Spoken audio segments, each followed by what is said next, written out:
Manchester City fans, welcome back to the Lou Talks Footy channel. Let's just take a minute to have a sigh of relief after that game and knowing that we have finished in the top 8 of the Champions League. Wow.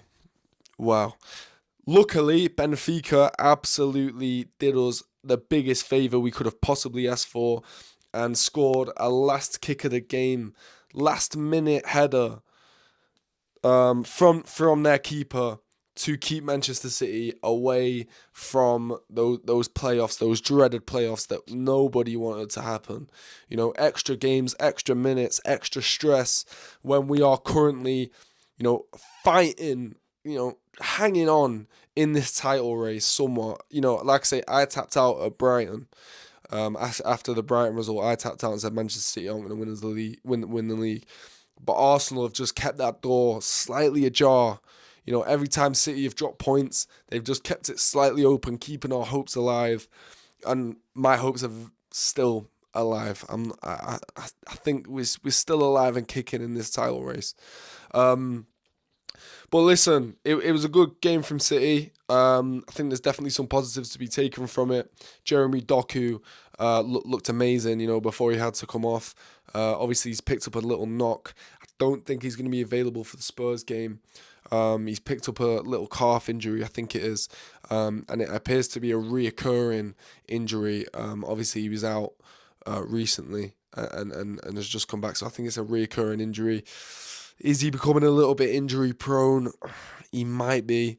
We're going to have to keep a little bit of an eye on that because I love Jeremy Doku. And in that game yesterday, obviously grabbed 2 goal contributions, 2 assists. And he was so creative, his output. I think this guy is so good. He just really, I really need him to put more consistent games together. Because that's obviously his biggest flaw is consistency. Foden comes on and he it's not quite the same, isn't quite the same. And, I think there's question marks to be asked about Phil Foden because I'm not totally convinced by him, to be honest.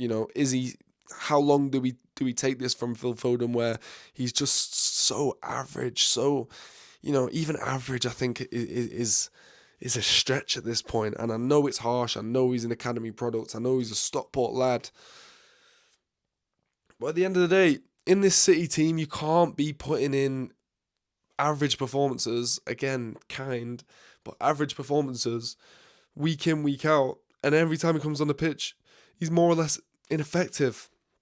And that's how I feel about Phil Foden at the moment, People can let me know in the comments now if that's unfair or, if you guys are seeing something different that I'm not. But I think questions need to be asked about Phil Foden. Obviously, that isn't the biggest talking point of the game. Some other lads had really good cameos. Ryan Aït-Nouri, that link up with Ryan Cherki. It's like they're playing footy on the streets of Algeria, The Algerian flair, the Algerian link up. I love these two lads. I was really excited when Ryan Aït-Nouri came into the side because we obviously seen what he can do at Wolves. And in the Premier League, he's been one of the best left backs in the Premier League, in my opinion, before he signed for City over the past couple of years before he joined. And I really hope he can come into his own and keep doing that and keep giving us consistent performances because last night was really good. I feel like, Haaland, Aït-Nouri put a chance on a plate for Erling Haaland. You'd have put your house on the fact that Haaland would have scored that. It was literally straight on his head. He was more or less unmarked, and he needed to just work the keeper a little bit, and it would have been a goal. But obviously, Haaland didn't get it right. Haaland obviously grabbed a goal as well. It was a lovely little chip over the keeper. And Jeremy Doku again. I'm just going to quickly just touch on Jeremy Doku again because that ball was Kevin De Bruyne-esque. And people might be surprised at that Doku has that in his locker. I am not surprised that Doku has that in his locker because this season and at times last season, he's done that before.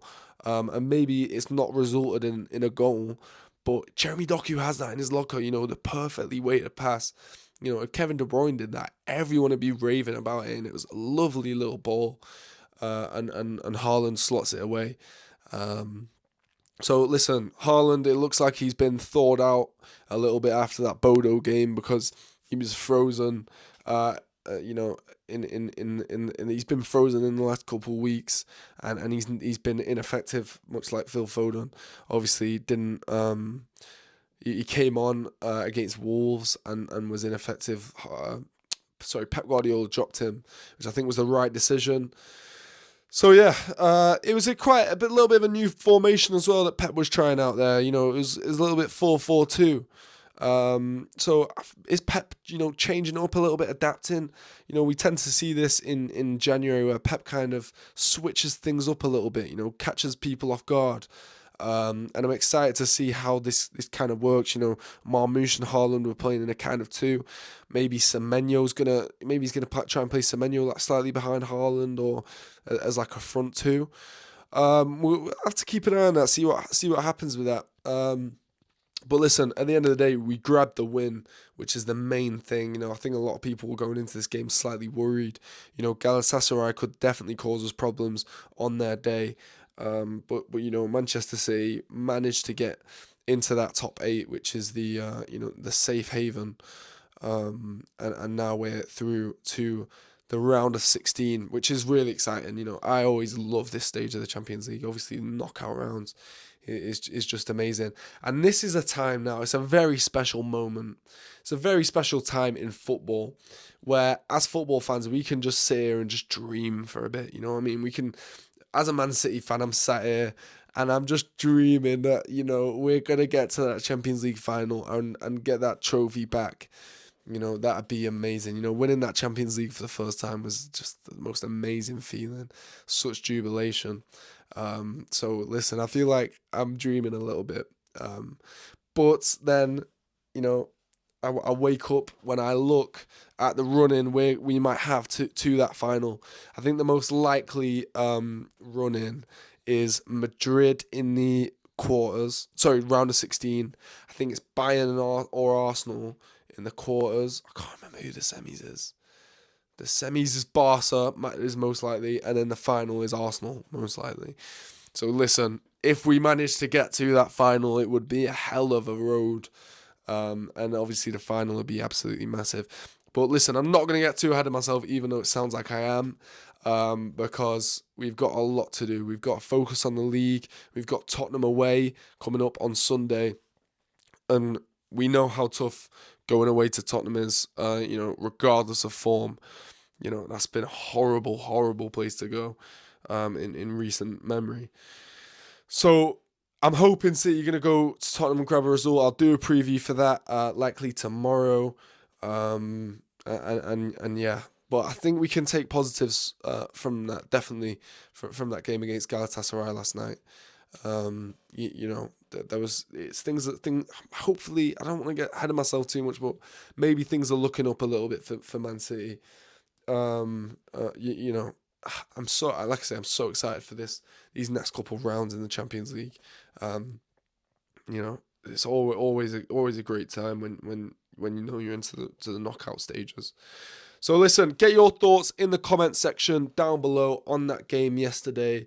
I'll be looking in there and reacting to what you lot are saying.